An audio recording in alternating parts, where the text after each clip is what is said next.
Oh, yes. Okay, so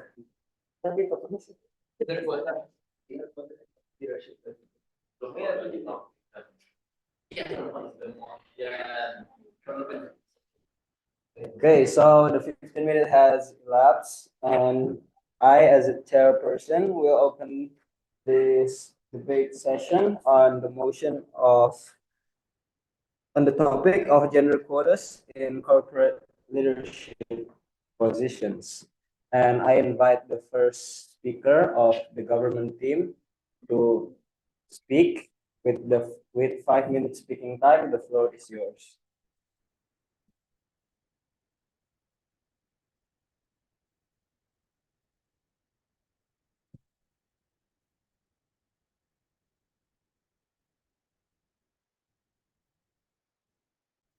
Okay. Assalamualaikum warahmatullahi wabarakatuh, ladies and gentlemen. Ladies and gentlemen, honorable educators and honorable chairperson, and esteemed opposition. Let me introduce myself. My name is Rayhanatullah Wijaya, as the first speaker from the government team, along with my teammates, Ardinis as the second speaker and Imtinan as the third speaker. Today, we stand here to affirm the motion. This House believes that gender quotas are just a necessary intervention in corporate leadership.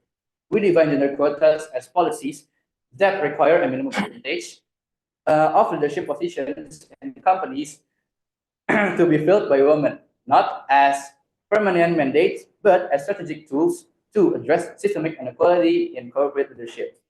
Our thesis is this: gender quotas are just a necessary intervention to ensure equality of opportunities in corporate leadership, correcting decades of systemic discrimination and creating a fairer society where talent, not gender, determines success. Our case rests on three pillars. First, corporate hiring and promotions are shaped by unconscious bias and informal male-dominated networks, leading to capable women being overlooked not because of lack of merit, but because of but because of outdated stereotype. Second, gender diverse leadership leads to better decision making and financial performance. Companies with such teams see higher profits and innovation. And the third is gender quotas create visible role models, helping dismantle gender stereotypes and inspire the next generations to break through the leadership barriers. Now we anticipate the opposition will raise concerns around tokenism, limitation in career advancement, and so-called erosion of meritocracy. But let us be clear: gender quotas don't override merit, but they help uncover it. What they challenge are the invisible barriers that kept qualified women to rising. Democracy isn't undermined by inclusion. It is strengthened by it. And if we want real democracy, we must ensure that everyone has a chance, has an equal chance to compete. Thank you. Assalamualaikum warahmatullahi wabarakatuh.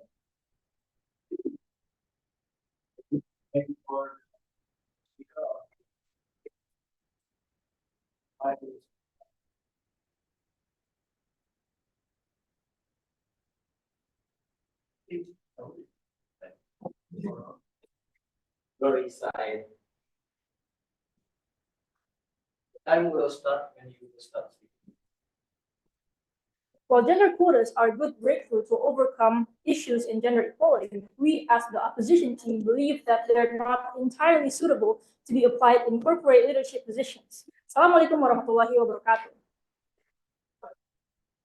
Honorable adjudicators, chairperson, committees, and fellow participants of this debate, I am Lafina as the first speaker of the opposition team, along with my teammate Hanif as the second speaker and reply speech, as well as Anifa as the third speaker. First of all, it was mentioned by the first speaker of the government team that corporate hiring often favors men rather than women. due to biases and networks, while overlooking skilled women. However, the quota system tends to elect people based on their arbitrary population demographics, or in this case, their gender rather than their merit. This shows tokenism, where people decide who's elected based on quotas and not on their merit or qualifications.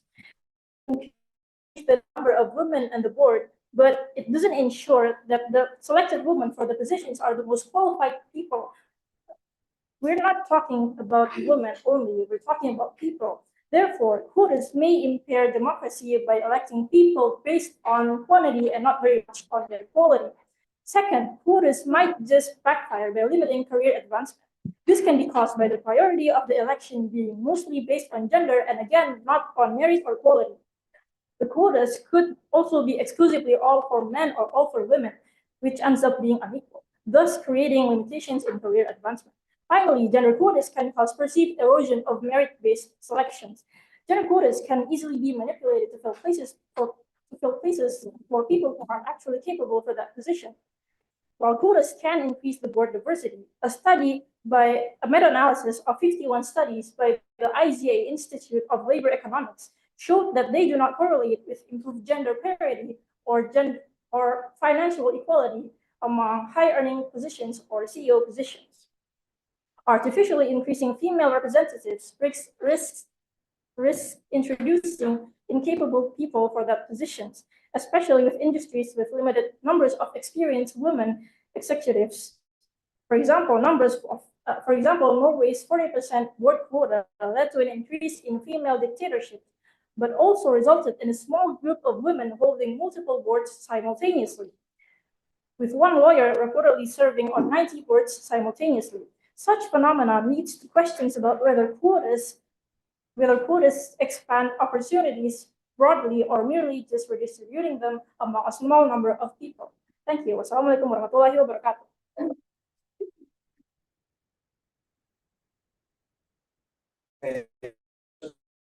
Side has spoken. So now I invite the second speaker of the government team to speak for their behalf.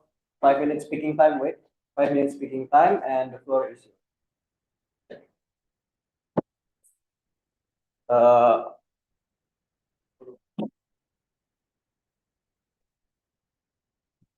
Start when you. Okay, first, honorable chairperson, educators, timekeepers, cameraman, and opposition team. And thank you for the first argument in our first speaker.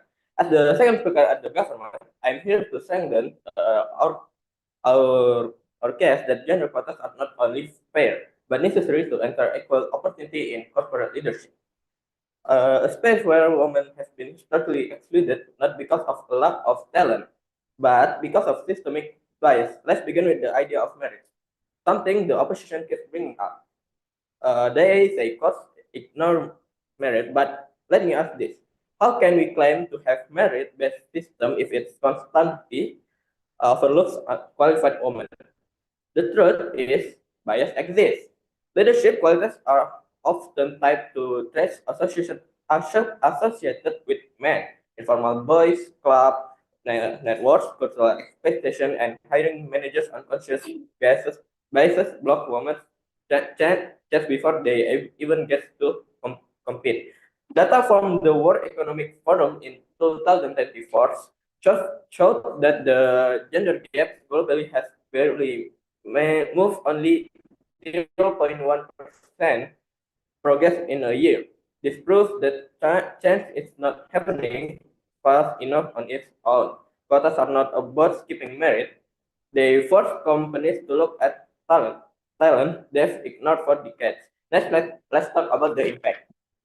The opposition claims quotas bring down quality, but the data tells a different story. Companies with gender diverse leadership outperform of 48% higher profit margins, 45% higher earning per share. Diverse team makes better decisions 73% of the time by the data from McKinsey in 2023. This isn't surprise.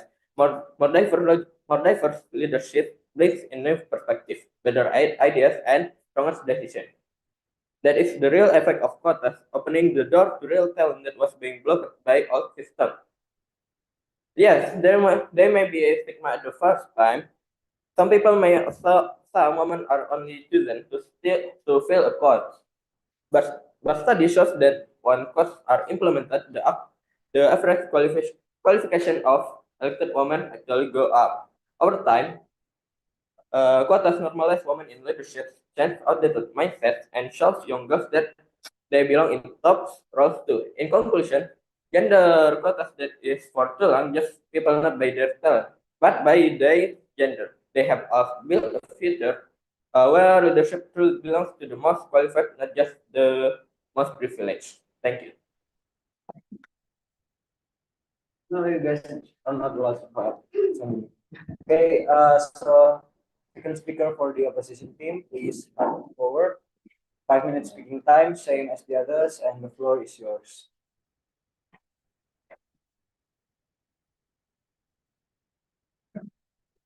Honorable adjudicators, chairperson, members of the governing team, and my teammates at the opposition team. Good afternoon. As the second speaker of the opposition team, my name is Harizan Akrami, and I stand here today to firmly oppose the motion that gender quotas are a just and necessary intervention on corporate leadership. The government argues that quotas are needed to overcome biases and unlock hidden talent. But this is where we clash fundamentally. While we agree that bias exists, gender quotas are not the right tool for the job.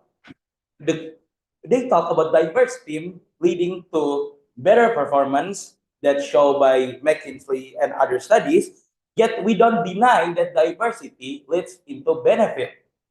But we are talking about meaningful diversity. Diversity that is based on many skills, experience, and principles, not just about ticking a gender box.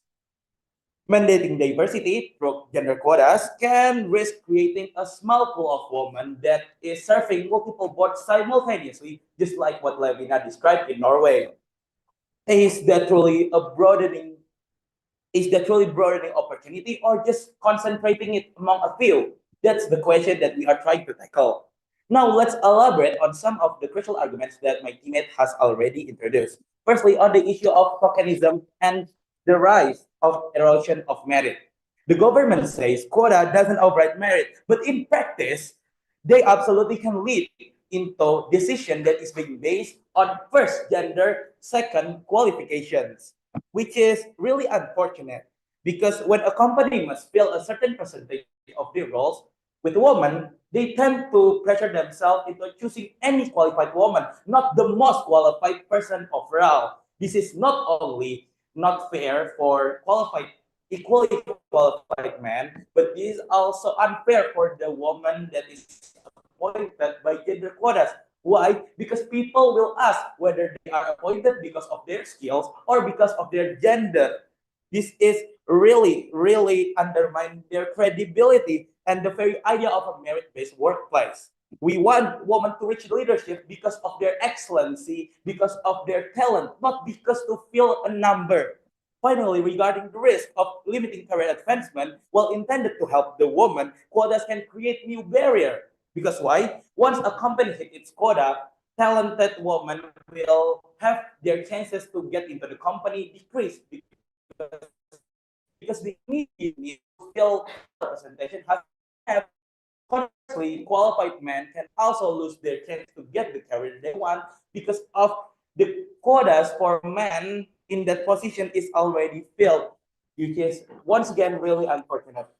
Thank you.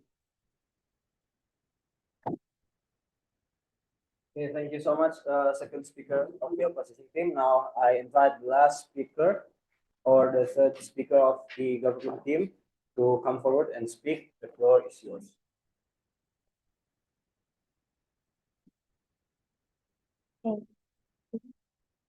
Thank you, Hanif. And as for the final speaker, I'm the final speaker from the government group. And first, I will address our third argument to emphasize the importance of long-term impact of gender quota. Our third argument focuses on powerful effect that gender quota could cause to the young mind. When young women and girls see women successfully leading in their position, they could get inspired, and thus they could break any limiting stereotypes existing around them. Here, the opposition worries about the tokenism, but here, the government, we see how quotas creating a necessary visibility and necessary platform where the company could see those who are being overlooked before. Here we have a very compelling evidence from India. Reserving leadership position for women in village council eliminated gender gap in educational aspiration and even reduced their time, and it even caused girls to reduce their time spent on household chores, allowing more time for them to study. Um, this demonstrates how quotas can actively reshape societal norms and empower future generations. And now we want to address the opposition team's key concerns. They claim that quota as a drawback towards meritocracy, but let us question the meritocracy that they mentioned, because the current meritocracy is flawed, and it's partly because of the biases existing in the professional environments. Quotas aren't about discarding merit. They are about ensuring them for everyone. They are about ensuring the pool of candidates considered on merit to be more genuinely diverse. The government understands the fear of tokenism and resentment that could happen in society. But we believe that any change can face initial resistance, but the long-term benefits of diversity, better performance, better innovation, and better outcomes can really outweigh this concern. Furthermore, these quotas are often intended as a temporary measure. They act as a temporary accelerator to address the deep-rooted imbalance that is already existed. Once gender diversity becomes more normalized, the need for quotas diminishes and selection can become more truly based while also being more genuinely diverse. In conclusion, the government believes that gender quota are a pragmatic and necessary tool. They address existing bias and has proven to improve business outcomes and create the crucial roles for young minds that will create a better future. Gender quotas are not about abandoning merit, but about ensuring merit, regardless of gender, for everyone to have a fair chance to rise to the top. Thank you. Okay, last speaker for the opposition team, please come forward and say the others. Floor is yours. Okay, thank you. So I'm the last speaker of the opposition team. Okay, let's talk about the first argument about the main biases and network. While the biases is exist in the past, but now in the modern corporate hiring has changed significantly because many of the company has changed it with the blind resume reviews, and it's made more fair the selection. And then about the women, because now the women have a lot of programs like the mentorship programs, the scholarship program, that being woman is not overlooked. And then about the second argument about the gender diverse leadership, it performed better because gender quota. And it's about if there's a man and a woman in the company and the leadership position, there will have a good better performance because there's a quota.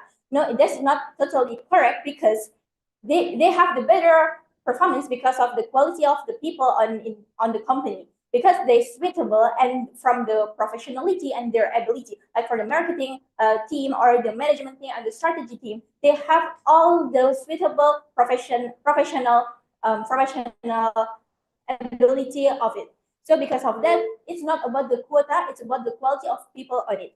And then it's punch meritocracy because quality is looked after the quantity. What the speaker one, the Levina said before about the Norway, there are some people that will, because of this quotas implemented, there will be people that replace during this quota and they can losing their job and cannot to fulfill their family's needed, and it will make them to find the other job. And because what we say here is not that the gender quotas make the leader position have no ability of it, but the thing is that the gender quota can make the another people, maybe there's a possibility that other people or other person have the more ability and more professionality to take this to take this area, but they're run out of the position because of the quote.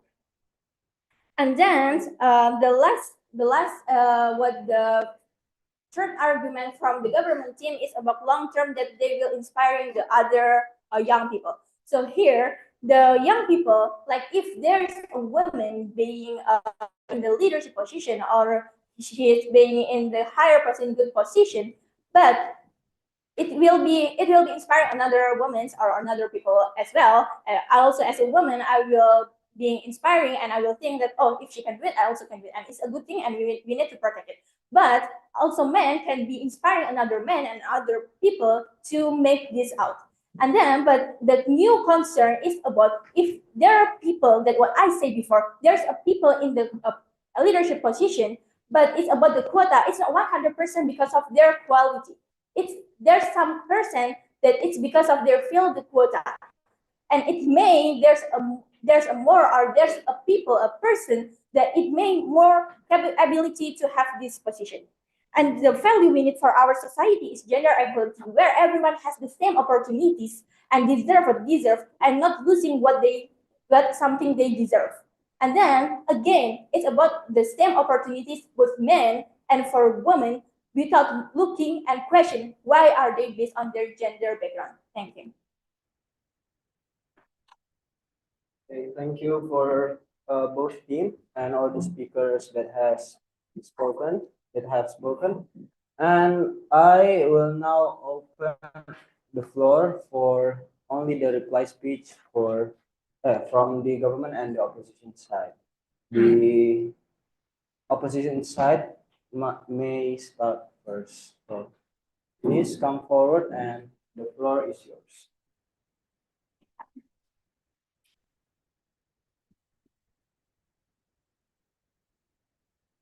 Thank you, honorable adjudicators and chairperson, members of the government team, and teammates from the opposition team, and also the audience. Over the course of this debate, we have seen each side give their own visions to achieve gender equality. The government team has passionately insist that the implementation of gender quotas as a direct tool to force representation. However, the opposition team has consistently shown that while this approach is seemingly straightforward, this approach is fundamentally flawed and therefore ultimately counterproductive. The government team asked you to accept that gender quotas as a necessary measure, but they never fully resolve the inherent unfairness of gender quotas, unfairness prioritizing demographics over qualification. They champion representation, but couldn't guarantee that the very person they are trying to introduce doesn't carry a stigma, potentially undermining their self and their reputation. A key concern that is raised by our opposition team. They pointed to top-level increases, but failed to show how this superficial fix could ignore opportunities throughout the organization. In contrast, the opposition team has mounted a case that is grounded in the principle of fairness, the principle of merit, and the principle of sustainable development. We argue that through equality is from tackling underlying biases and ensuring genuinely equal opportunities for everyone to succeed based on their abilities, not from enforcing numbers that could create new problems. Therefore, because quotas undermine merit, risk creating negative perception, and offer a potentially shallow solution, we remain convinced that this is the wrong way. And we urge you, the adjudicators, to see the flaw in this approach and therefore agree with the opposition. Thank you. Okay, so for the vice speech, the current vice speech from the government team is come forward and 5 minutes speaking time. The floor is yours. 3 minutes. 3 minutes. Oh, 3 minutes. Okay. Honorable for adjudicators and chairmen, the opposition has raised concern about meritocracy and feminism. However, the arguments rest on an idealized view of the president that ignores the perspective. system bias currently preventing true meritocracy. They fear quotas undermine merit, but we argue quotas enable merit by forcing companies to look past biases and consider qualified women who are currently ignored.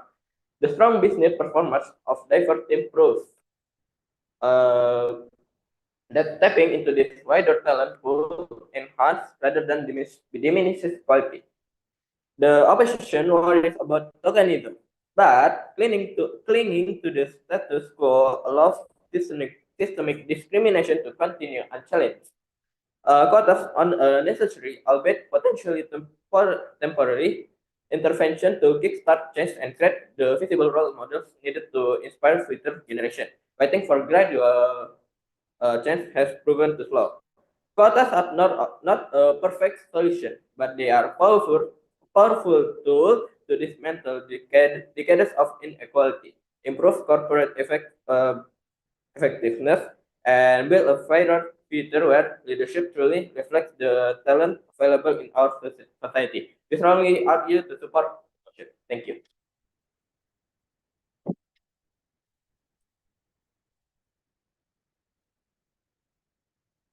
Alright, so the debate has elapsed. Thank you for both sides for telling their argument, and someone please take that paper and dive. Okay, then. Okay. Put it down there. Now the winner will be decided by the adjudicators. Please, one of you guys come forward and tell them who do you think the winner is? I win, ya.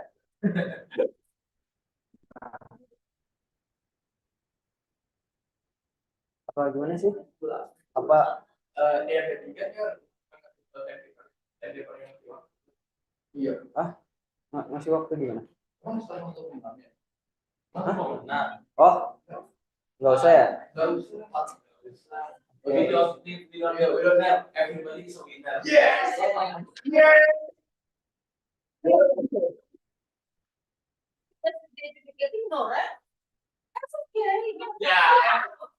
Raja. Yeah, sorry, miss. Give the winner right now. Get out. I already said that the debate has elapsed.